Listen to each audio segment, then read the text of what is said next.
Hi friends, good morning. आज मी करणार आहे ओल्या नारळ होते सगळं देवाला ते फोडलेलं. मग ते नेहमी तर बर्फी ते करतोच आम्ही, मग नाही तर हे इडलीला चटण्या करतात. खरं आमच्याकडे थोडंसं वेगळं करते तर मग ते रेसिपी शेअर करावं म्हणले. आता मी करणार आहे ह्याचा ओल्या नारळाची एकदम लसूण आणि लाल तिखट घालून एक चटणी म्हणू शकता, खोबऱ्याची चटणी म्हणून.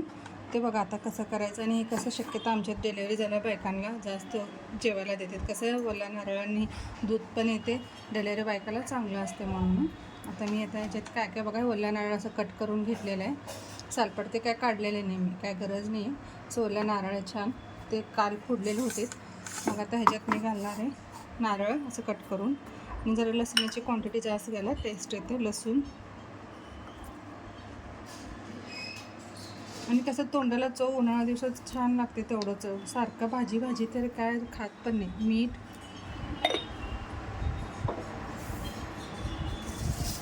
नारळ, लसूण, मीठ आणि आता जिरा आणि काय इन्ग्रेडियंट्स कमी लागतात खूप.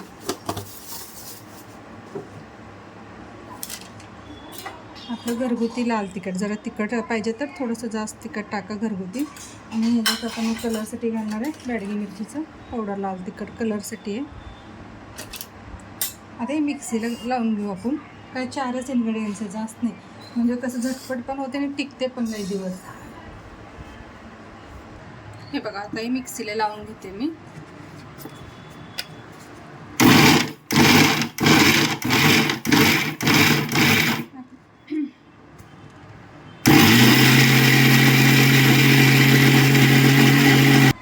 हे बघा ओल्या नारळाची चटणी तयार. किती 1-2 मिनटात होऊन गेलं. म्हणजे प्रत्येक वेळेस शेंगा चटणी तर खातोच आपण, थोडंसं असं पण करून ठेवलं ना लेकराला सवय पडते. कसं नारळाचा अमावस्या हे ते असले ना फोडतच असते तो घरात देवाला ते.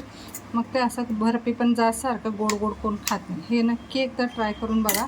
आता मी अजून एक ह्याच्यात जरा तोंडात छान चव यासाठी मी काय करायला ह्याच्यात थोडंसं मी तीळ भाजून घेतलेलं आहे. तेल मी काय नाही क्रंची छान असं क्रिस्पी तीळ भाजून घ्यायचं, तेल घालायचं नाही.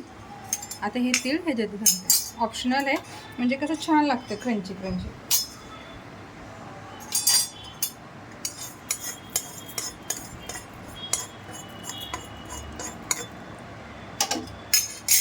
आणि थोडंसं वरून कोथिंबीर कसं छान लागते तोंडात, एकदम असं जे खोबऱ्यात मऊ होते म्हणून मी त्याच्यात टाकलेलं नाही आहे.